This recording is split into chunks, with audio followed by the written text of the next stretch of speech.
उम्मीद है आप सब खैरियत से होंगे। मेरे इस चैनल के थ्रू आप इंग्लिश लैंग्वेज सीख रहे हैं बहुत ही आसान वे में। पिछले लेक्चर में आप सीख चुके हैं पार्ट्स ऑफ स्पीच के बारे में। हमारा जो लेक्चर है वो पार्ट्स ऑफ स्पीच से स्टार्ट हो चुका है। मैंने अपने प्रीवियस लेक्चर में आपको नाउन के बारे में पढ़ाया था, तो इस लेक्चर में आपको आज मैं प्रोनाउन के बारे में पढ़ाऊंगी। प्रोनाउन क्या होते हैं इसकी डेफिनेशन आप पहले सीख चुके हैं, फिर भी हम इसका रिकैप करते हैं। प्रोनाउन क्या होते हैं?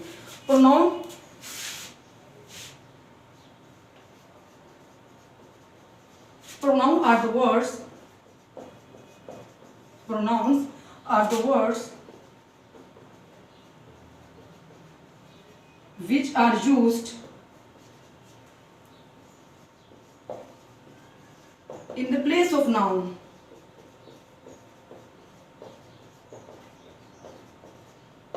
और pronoun we can say, इसके लिए दूसरी डेफिनेशन आप लिखना चाहें, pronoun replaces noun.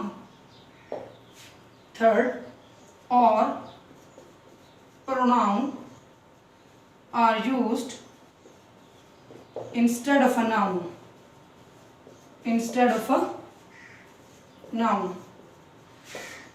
तो व्यूअर्स, आप प्रोनाउन की कोई भी डेफिनेशन यूज कर सकते हैं। दैट जैसे मैंने लिखा कि pronoun the words which are used in the place of noun, या प्रोनाउन रिप्लेसेस नाउन, और pronoun are used instead of a noun. ठीक है, तो ये आपके सामने एक क्लियर पिक्चर आ गई प्रोनाउन की कि क्या होते हैं। अब हम देखते हैं कि इसकी काइंड्स कितनी होती हैं। बेसिकली प्रोनाउन की 3 काइंड्स होती हैं।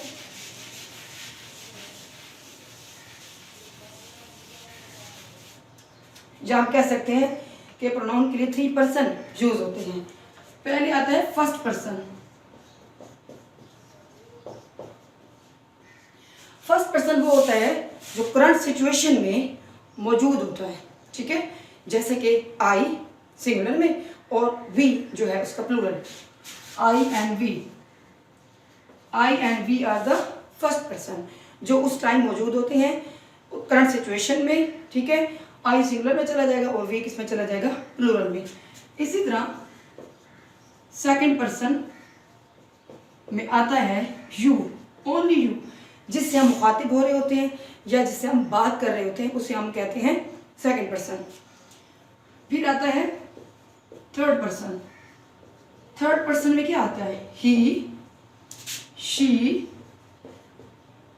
और दे, इट।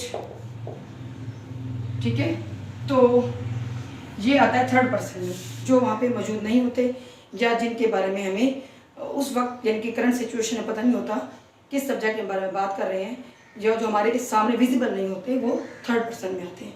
ठीक है, अक्सर आपने सुना होगा कि जब 2 बंदों के दरमियान कोई डिस्कशन हो रही होती है, तो अगर कोई थर्ड पर्सन आके या कोई तीसरा पर्सन आके बीच में इंटरफेयर करता है, तो अक्सर वो 2 पर्सन कह देते हैं कि आप कौन हो थर्ड पर्सन हमारे मामले में बोलने वाले। यानी कि थर्ड पर्सन वो होता है जिसका उस सीन से और उस सिचुएशन से कोई ताल्लुक नहीं होता।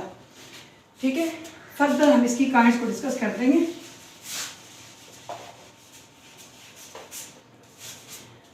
अगर हम इसकी काइंड्स की बात करें,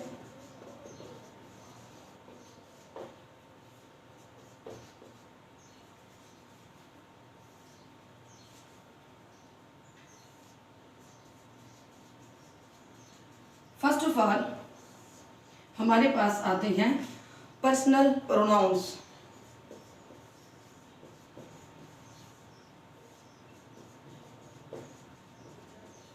जी, पर्सनल प्रोनाउंस। पर्सनल प्रोनाउन कौन से होते हैं? जितने भी प्रोनाउंस हैं, जैसे कि मैंने आपको अभी जो पर्सन लिखे, वो सारे पर्सनल प्रोनाउन में आते हैं। ठीक है, और हम उनको सब्जेक्टिव केस में लेते हैं। मैं इसकी 2 जो है ना इसकी कैटेगरीज बना रही हूँ आपके सामने, ताकि आपके लिए ये और ज़्यादा ईजी हो जाए। जैसे कि अगर हम इसके सब्जेक्टिव पर्सन की बात करते हैं, सब्जेक्टिव प्रोनाउन, इसका दूसरा नाम नॉमिनेटिव प्रोनाउन भी होता है। फिर ऑब्जेक्टिव प्रोनाउन या ऑब्जेक्टिव केस भी हम इसे कह सकते हैं, या ऑब्जेक्टिव केस भी कह सकते हैं। ठीक है, इसको भी हम ऑब्जेक्टिव या सब्जेक्टिव केस भी कह सकते हैं। अब इसमें कौन से आते हैं, आई, वी, यू, जो मैंने ये देखे ये फर्स्ट पर्सन में आ गए, यू सेकंड पर्सन में आ गया, ही, शी, इट और दे या फिर हु, ये आ गए उसमें सब्जेक्टिव केस में। ये भी सारे पर्सनल प्रोनाउन हैं। अगर हम इसके ऑब्जेक्टिव केस की बात करें तो जो आई है ये मी में चेंज हो जाएगा, ठीक है, आई किस में चेंज हो जाएगा, मी में। इसी तरह वी किस में चेंज हो जाएगा, अस में। यानी कि एक सेंटेंस में जब ये चीज़ें एंड पे आ रही होती हैं तो ये इसके ऑब्जेक्टिव केस कहलाते हैं, ठीक है। अच्छा, अब यू का जो है वो ऑब्जेक्टिव केस यू ही रहता है। इसी तरह ही का ऑब्जेक्टिव केस हिम, और शी का ऑब्जेक्टिव केस हर। इसी तरह इट का ऑब्जेक्टिव केस इट, और दे का देम। इसी तरह हु का होम। ये सारे इसके ऑब्जेक्टिव केस हैं, ठीक है। यानी कि सपोज कि मैं आपको एग्जांपल देती हूँ, जैसा कि शी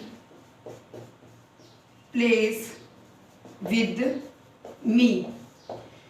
शी, अब ये यहाँ पे एज अ सब्जेक्ट है, ठीक है, मी यहाँ पे एज अ ऑब्जेक्ट है। जब हम किसी प्रोनाउन को एंड में यूज़ करते हैं तो हम उसका ऑब्जेक्टिव केस यूज़ करते हैं, और जब हम उसको स्टार्ट में लगाते हैं तो हम उसका सब्जेक्टिव केस यूज़ करते हैं। उसके बाद जब आप एक्टिव पैसिव वॉइस आप समझेंगे, जब हमारी ये पार्ट्स ऑफ स्पीच कंप्लीट हो जाएंगे, फिर मैं आपको टेंसेस की तरफ लेके जाऊंगी। टेंसेस के बाद फिर आप पैसिव वॉइस जब समझेंगे फिर आपको आइडिया होगा कि इस सब्जेक्टिव और ऑब्जेक्टिव केस की कितनी वैल्यू है और इनको किस नाम में रिप्लेस करना होता है, ठीक है जी। ये तो हो गए पर्सनल प्रोनाउन। अब हम इसकी नेक्स्ट कैटेगरी की तरफ चलते हैं। इसकी जो नेक्स्ट काइंड है वो है पोजेसिव प्रोनाउंस।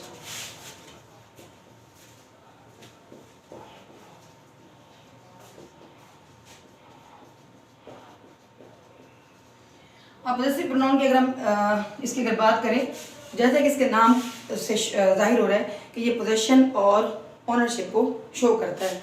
इसकी जो एग्जांपल है वो है mine, yours, ours, theirs, hers and his. ये इसकी जो है पोजेसिव प्रोनाउन की एग्जांपल है।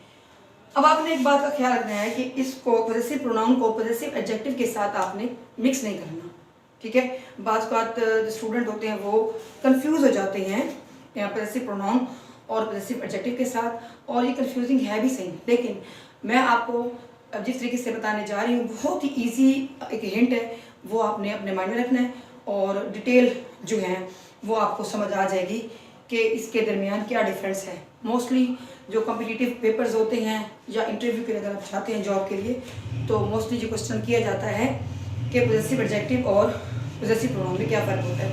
तो जो पोजेसिव एडजेक्टिव्स होते हैं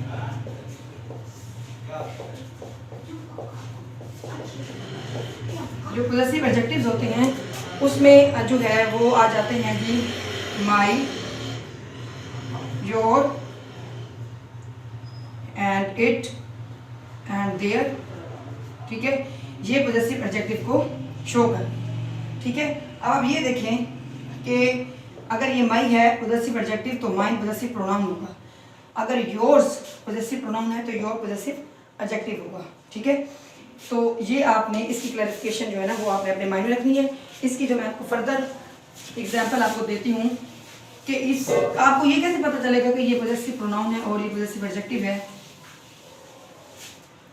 मोस्टली जो पोजेसिव एडजेक्टिव होते हैं वो उस नाउन से पहले लगाए जाते हैं जिसको वो क्वालिफाई कर रहे होते हैं या जिसके बारे में डिस्क्रिप्शन होता है, ठीक है। अब जैसे कि for example this is my pen. अब देखें ये पेन के बारे में डिस्क्रिप्शन है, ठीक है। अब इसको बताने के लिए यहाँ पे माई यूज हुआ है। अब ये देखें कि इस नाउन से पहले आ रहा है, ठीक है। तो ये यहाँ पर क्या है, ये यहाँ पर पोजेसिव एडजेक्टिव है। ये आपने इसका हिंट याद रखना है, ठीक है। और रूल भी यही है कि पोजेसिव एडजेक्टिव जब आप यूज़ करोगे तो वो जिस नाउन के बारे में बताया जा रहा है उससे पहले यूज होता है। अगर अब मैं कहती हूँ कि दिस पेन इज माइन, अब ये माइन देखें, एक तो ये एंड पे आ रहा है, दूसरा ये उस डिस्क्रिप्शन के बाद यूज हो रहा है। जिस नाम की बात हो रही है ये उसके बाद यूज हो रहा है, ठीक है। जो पोजेसिव प्रोनाउन होता है उसमें वो उस नाउन के बाद में यूज होता है जिसके बारे में वो बता रहा होता है या जिसको क्वालिफाई कर रहा होता है, तो वो होता है पोजेसिव प्रोनाउन।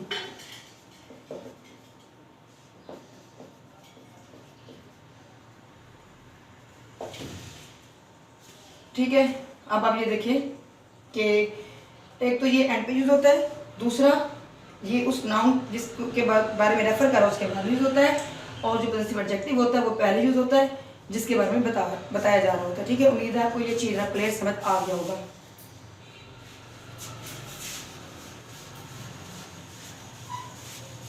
अब इसकी जो अगर हम इसकी नेक्स्ट काइंड की बात करें वो है रिफ्लेक्सिव प्रोनाउन।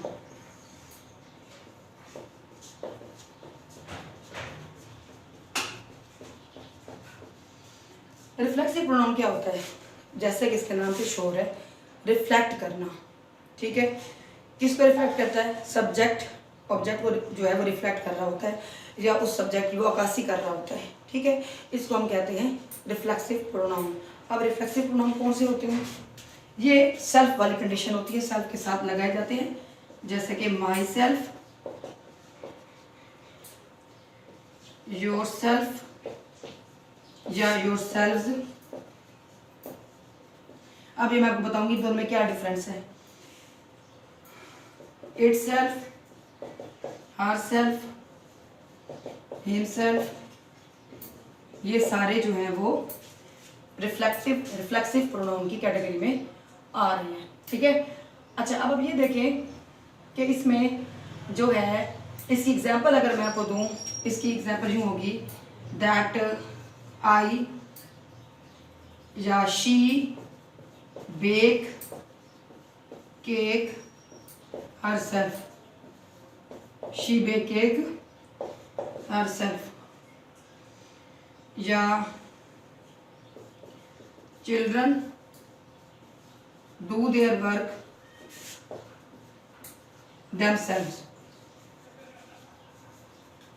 ठीक है, अब इसमें ये देखें कि ये जनाब जी रिफ्लेक्सिव प्रोनाउन है, इधर से ये रिफ्लेक्सिव प्रोनाउन है। अब आपने इसके ना, मैं आपको जो इम्पोर्टेंट जो है पॉइंट्स बताने जा रही हूँ, गौर से सुनिएगा। इसमें ना एम्फेटिक प्रोनाउन भी आगे आपकी कैटेगरी आएगी जिसमें आपको समझाऊंगी, तो ये भी आपने इनको मिक्स नहीं करना।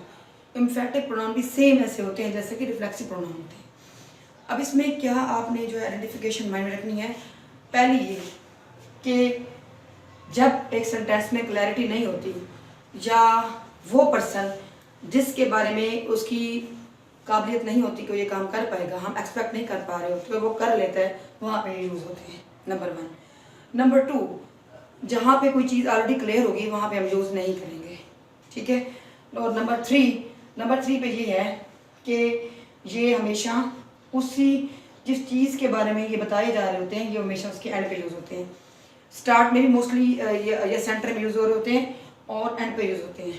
ठीक है, तो यानी कि स्पेशली जिस बंदे की एक्सपेक्ट हम नहीं कर पा रहे होते ये वहाँ पे यूज़ होते हैं। ठीक है, वहाँ पे इनको यूज़ किया जाता है जहाँ पे इसकी हम एक्सपेक्ट नहीं कर पा रहे होते, ये यहाँ पर यूज़ होगा, तो वहाँ पे ये सेल्फ वाली हालत जो है यूज़ करते हैं। ठीक है, तो इसकी जो नेक्स्ट काइंड है वो है एम्फेटिक प्रोनाउन। जैसे कि इसके नाम से शो हो रहा है, ये एम्फेसाइज करने के लिए यूज़ होती है या किसी सेंटेंस में स्ट्रेस देने के लिए यूज़ होती है। और मैंने आपको पहले बताया था कि रिफ्लेक्सिव प्रोनाउन के साथ आपने एम्फेटिक प्रोनाउन को मिक्स नहीं करना। ठीक है, अब ये एम्फेटिक प्रोनाउन के बारे में आपको एक इम्पॉर्टेंट बात मैं बताना चाहूँगी, वो ये कि अगर इसको सेंटेंस में से इसको स्किप भी कर दिया जाए तो सेंटेंस में जो सेंस है वो सेम रहती है, उसके मफहूम में कोई चेंजिंग नहीं आती। ठीक है, अब जैसे for example she herself gave me her address and number 2 the clerk the clerk blames the bank manager himself for corruption.